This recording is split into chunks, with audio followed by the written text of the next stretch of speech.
जिल्हा परिषद पंचायत समितीमध्ये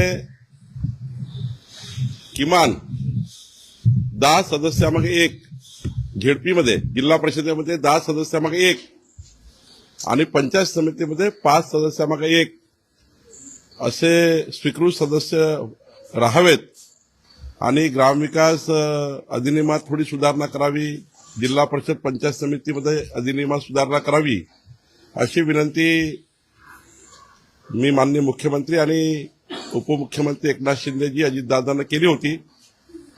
ग्रामविकास मंत्री यांनी याबद्दलची चर्चा केली आहे।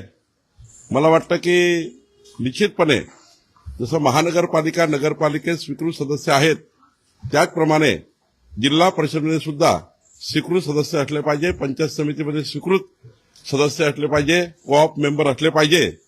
याकरताच शासनाचा जो मी जी मागणी केली होती ती मागणी माननीय मुख्यमंत्र्यांनी सकारात्मक पद्धतीने त्या मागणीला मदत करण्याचं सांगितलेलं आहे। मला वाटतं हा कायदा लवकरच मंत्रिमंडळाकडे आणि येणाऱ्या सभागृहात येईल अशी मला अपेक्षा आहे।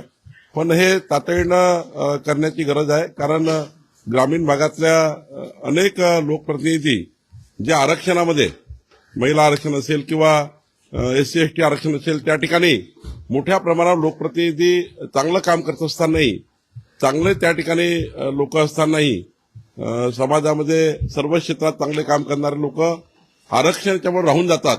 त्यामुळे त्यांनाही संधी दिली पाहिजे असा प्रस्ताव मी दिला होता। मला वाटतं याच्यामध्ये सकारात्मक निर्णय होईल। जिल्हा परिषदेच्या निवडणुका होणार आहेत, यासाठी आम्हाला महायुती म्हणून तीनही पक्ष एकत्र या संपूर्ण निवडणुकीला सामोरे जाताना पाहायला मिळते का?